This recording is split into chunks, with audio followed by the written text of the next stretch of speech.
It's time to go back to where it all began on this channel. Let's hunt some pennies today.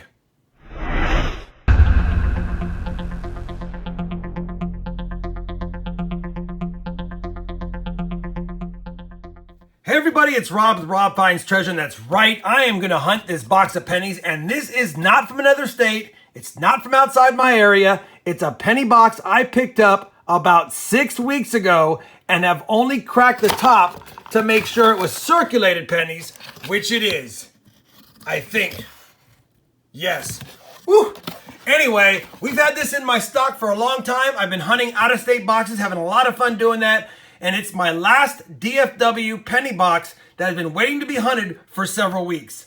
Now, I've been struggling on pennies in my area lately, which is why I was super excited to hunt pennies from outside of my area. And I still have quite a number of boxes of out-of-state pennies to hunt, which I'll do in future videos.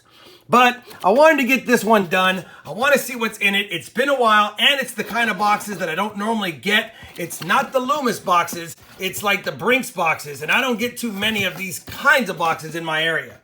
So with that said, I figured I'd do the hunt. Now, as a reminder, I'll be using my Lincoln Penny Coin Hunts mat and my microscope so I can look for any varieties up on the screen. And of course, if you guys are interested in any of the things I use during my videos, I'll always have links to those down below, and I will link to my mats above here. With that being said, you guys know what I'm looking for. You've watched a lot of my penny hunts, so we're gonna start cracking into rolls, and we'll see if we have anything cool that I can bring you in on if and when I find them. Roll number 4, wheat cent number 1. 1958D, I believe. And it is pretty toasty, but it is our first find of the box, and I'll never get mad at adding a wheat to my collection. Roll 13, wheat cent number 2. Reverse facing us, 41 Denver. Oldest of the box, although we've only got 2 so far. Roll 14 and back-to-back rolls with the wheat cent. Number 3 of the hunt. And it's an older 1936, so we definitely got to check it for the DDO on the date, which I don't see on this one. Obviously, there's some dirt and stuff, but not the DDO. Either way, we definitely want to be checking those 1936 Philadelphias for the DDO. That's not one. But now we have a new older find of the box. Roll number 32, and we're gonna have wheat cent number 4. I almost didn't notice it, but I did catch that it's a 55 Denver. Again, another 50s one with gunk, while the older ones look better. Doesn't matter to me, 4 finds, but we need to find 4 more. Roll 39 is gonna yield wheat cent number 5. And it's a 56 Denver. Roll number 42, and for some reason, I'm in love with this coin. All right, let's get back to the hunt. Roll number 46, and it might not be dime time, but we just found a dime in our penny roll.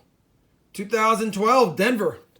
We'll take it because that means that we made 9 cents. Roll 47, nothing super special, but we got our first foreign of the box, and it's a Canadian 1996. We'll take it. Well, that old box of pennies is hunted, old as in been sitting in my inventory for a while, and you know what?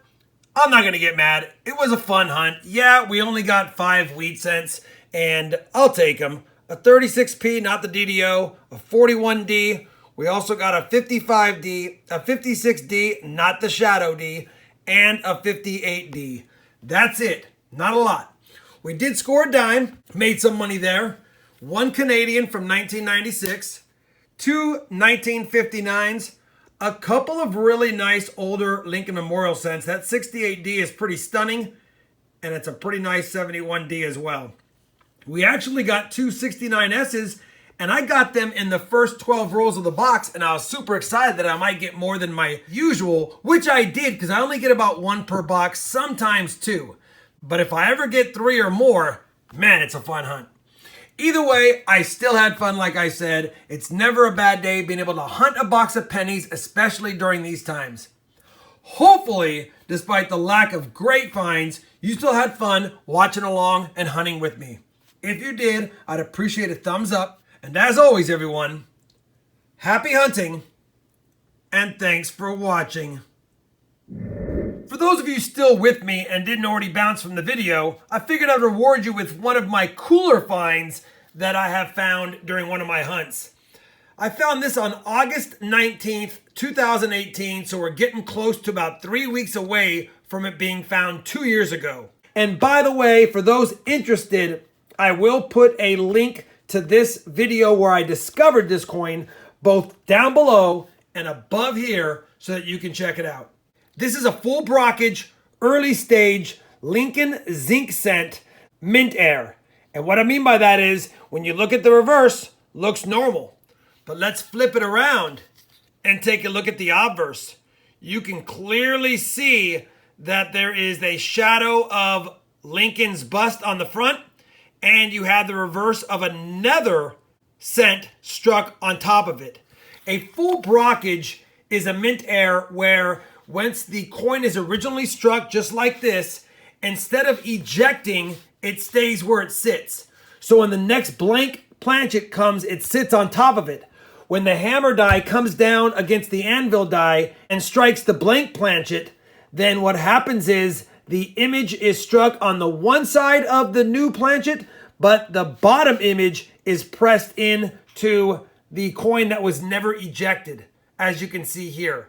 Typically, you don't get a full brockage like this. Typically, you get a partial brockage, but a full mirror brockage is really desirable amongst collectors, and I am happy to have found this one. Now, obviously, when you rotate it, it's 180 degrees also rotated, which is what you'd expect being the reverse of the coin pressing against the obverse of this one. To any extent, I brought up a picture of one that's just like mine. You can see it right there. If I put mine next to it, you can clearly see we have the exact same issue. This was a coin that has no date, zinc cent, full brockage obverse, PCGS graded, and mine is not going to be as nice. It is a full brockage. It's definitely very similar, but not probably a PCGS 64 red. Mine's probably a 62, maybe a 63 red brown, which is why I've never got it graded. In this condition, probably fetches between 50 and 100 bucks to the right collector, but I don't want to sell it. I want to keep it in my collection.